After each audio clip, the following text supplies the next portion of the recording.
Well, good morning, everybody. I'm really excited you've joined me for today's video devotion that is part of our Bible reading plan. We are in Genesis 39 today, so open your Bible there. Hope you've already read the chapter, but if not, then you can read it after the devotion this morning. There's a lot in this chapter, and I think one of the points I want to talk about that God spoke to me in this chapter is how sometimes we can do what is right and still suffer.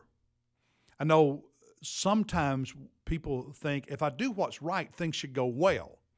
And they often do. They usually do.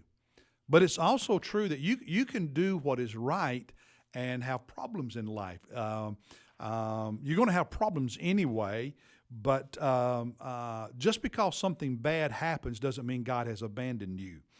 In chapter 39, Joseph, you'll remember, he'd been betrayed by his brothers, and they had sold him to some Ishmaelites who were traveling to Egypt to trade. And when they got there, they sold Joseph as a slave to an Egyptian soldier named Potiphar.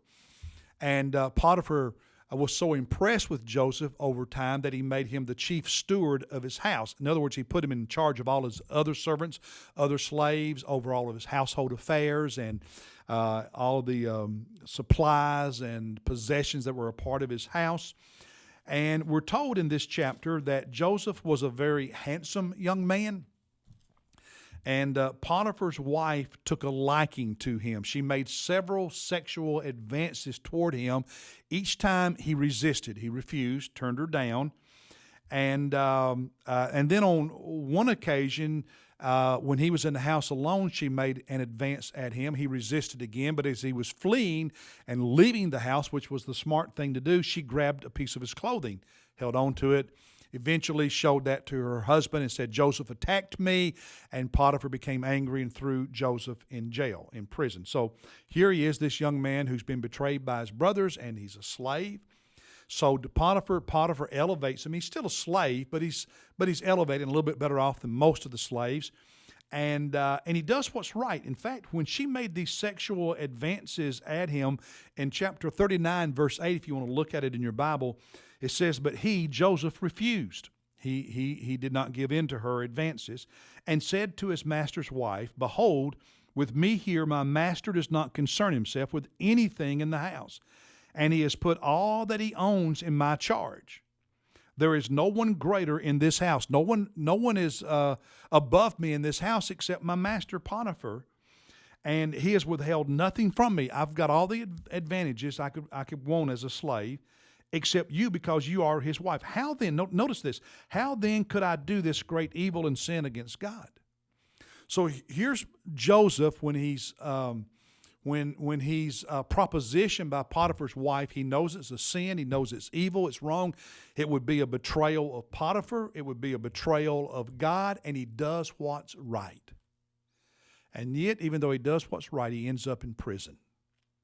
Wow. You know, he could have allowed that to ruin him, but he didn't. And you'll see as you continue reading Genesis that he never turned his back on God, never gave up the faith, never became so disillusioned he started making bad decision after bad decision. But it's interesting. It was bad that happened to him, even though he had done what was right. And yet when he was put in prison, he was put in the very prison where you'll see in the next chapter, the Pharaoh put two of his personal servants, and that eventually led to Joseph being led out of prison and becoming the second most powerful man in all of Egypt. Sometimes when you're suffering, God's getting ready to do something good and you just don't know it yet.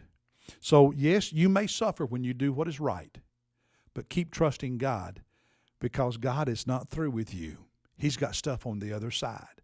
So if you're going through something hard today, don't you dare turn your back on Jesus Christ. You keep doing what is right, and God will be with you. Hey, God bless you. I'll see you tomorrow.